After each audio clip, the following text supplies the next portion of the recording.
lumikha, ang pag-asa at adhika. Alleluia, Alleluia.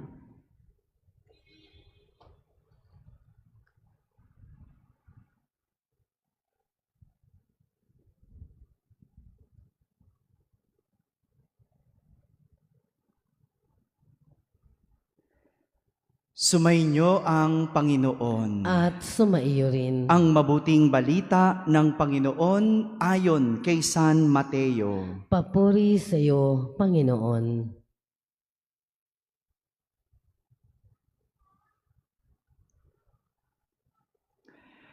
Noong panahong iyon, may isang lalaking lumapit kay Jesus at nagtanong, "Guro, ano pong kabutihan ang kailangan kong gawin upang magkamit ng buhay na walang hanggan?" Sumagot si Jesus, "Bakit mo ako tinatanong kung ano ang mabuti? Iisa lamang ang mabuti. Kung ibig mong magkamit ng buhay, sundin mo ang mga utos." "Alin-alin po?" tanong niya. Sumagot si Jesus, "Huwag kang papatay, huwag kang mangangalunya, huwag kang magnanakaw, huwag kang magsisinungaling sa iyong pagsaksi. Igalang mo ang iyong ama at ina, at ibigin mo ang iyong kapwa gaya ng pag-ibig mo sa iyong sarili." Sinabi ng binata, "Tinutupad ko na po ang lahat ng iyan. Ano pa po ang dapat kong gawin?" "Kung ibig mong maging ganap, humayo ka, ipagbili mo ang iyong ari-arian at ipamahagi sa mga dukha ang pinagbilhan. Kapag ginawa mo yan, magkakaroon ka ng kayamanan sa langit. Pagkatapos, bumalik ka at sumunod sa akin." Sagot ni Jesus. Pagkarinig nito, malungkot na umalis ang binata sapagkat siya ay napakayaman. Mga kapatid, ang mabuting balita ng Panginoon. Pinupuri ka namin, Panginoong Hesukristo. Magandang gabi po sa inyong lahat. Narinig natin sa ating ebanghelyo na mayroong isang mayamang lalaki ang minsang nagtanong kay Jesus kung paano magkakamit ng buhay na walang hanggan. Pag sinabing buhay na walang hanggan, ibig sabihin langit. So ang tanong, paano makakamit ang langit? Yan ang tanong ng mayamang lalaki kay Jesus. Sa totoo lang po, yung mayamang lalaki, gusto niyang gawin ang kanyang best. Gusto niyang ibigay ang kanyang buong makakaya. Kaya nga, kahit bago pa siya nagtanong kay Jesus kung paano makakamit ang langit, sinusunod na niya ang mga utos ng Diyos. Hindi siya pumapatay, hindi siya nagnanakaw, hindi siya nagsisinungaling sa pagsaksi, hindi siya nangangalunya. Lahat ito sinusunod at ginagawa na ng mayamang lalaki.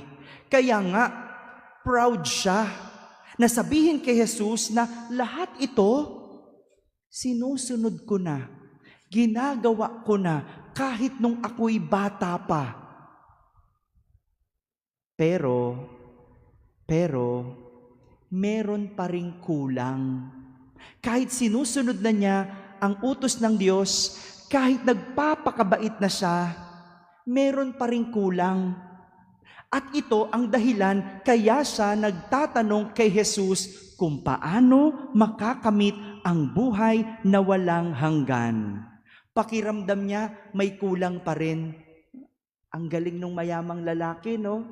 Kahit gumagawa na ng mabuti, pakiramdam niya kulang pa din.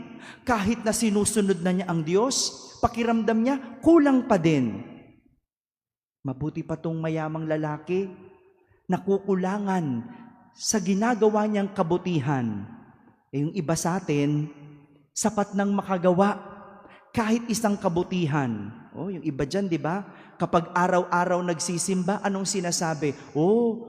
Baka lumampas ka na sa langit. Di ba? Bakit? Dapat dagdagan mo pa nga eh. No? Kapag sumobra lang sa isa ang simba, no? Kapag araw-araw nagsisimba, sabi mo, baka lumampas ka sa langit.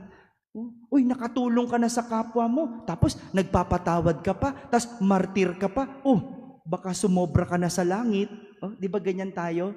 Binibilang natin yung nagagawa nating kabutihan. Pero itong mayamang lalaki, ang dami na niyang nagawang kabutihan, sinusunod pa ang Diyos, pero siya pa rin ay nakukulangan. Pero laking gulat ng mayamang lalaki nang direkta sabihin sa kanya ni Jesus, kung nais mong maging ganap, humayo ka, ipagbili mo ang iyong ari-arian at ipamahagi sa mga dukha ang pinagbilhan. Kapag ginawa mo yan, magkakaroon ka ng kayamanan sa langit. Tignan mo, ang tinatanong lang nung mayamang lalaki, ano pa ang mabuti kong pwedeng gawin? Pero si Jesus, ang sabi sa kanya, kung gusto mong maging ganap. Ano ibig sabihin nung maging ganap? Sa English translation, sabi, if you want to be perfect. Yung pagiging ganap sa English, perfect. Lord, gusto ko lang naman maging good. Why perfect?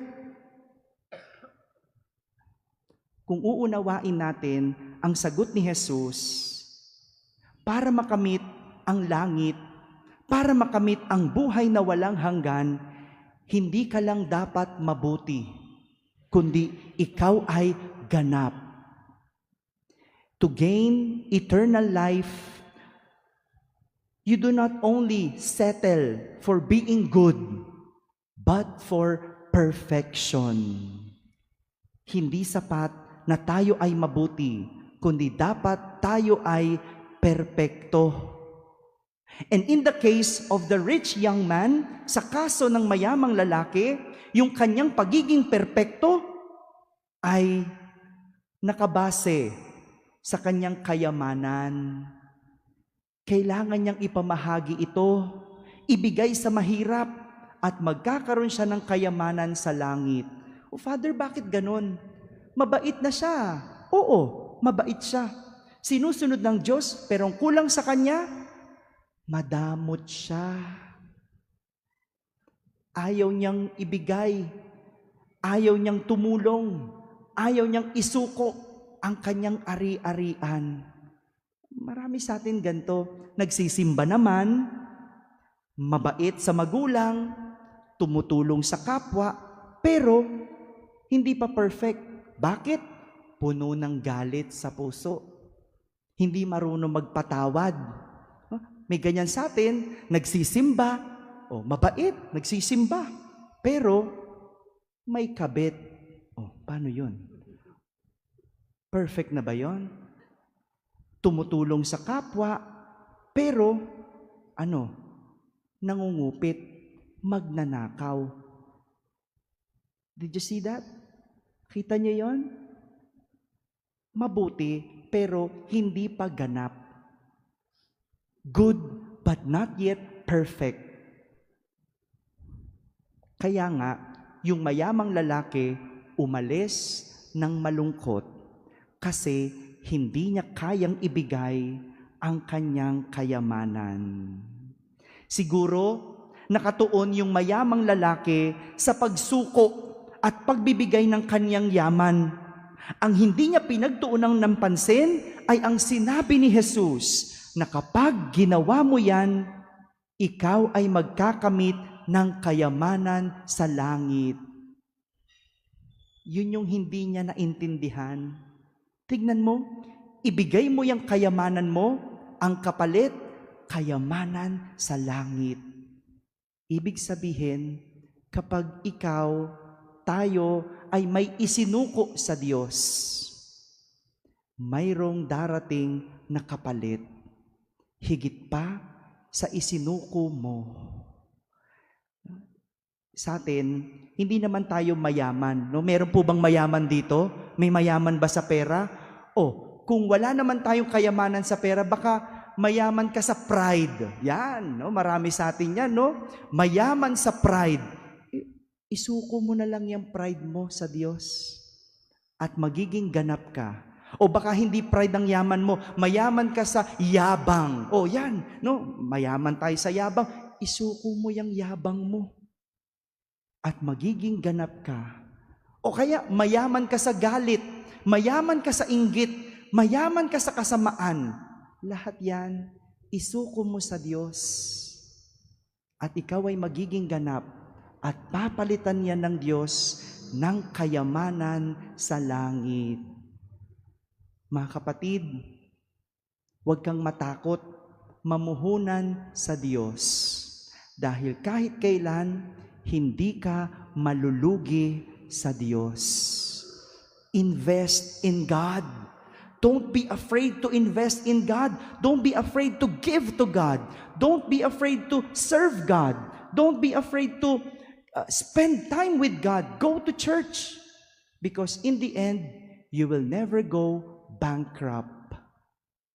Papalitan ng Diyos. Lahat yan ng kayamanan sa langit. My dear brothers and sisters, gaining eternal life does not stop with being good. It is a journey to perfection.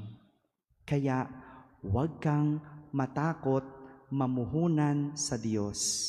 Dahil kahit kailan, hindi ka malulugi sa Diyos. Amen.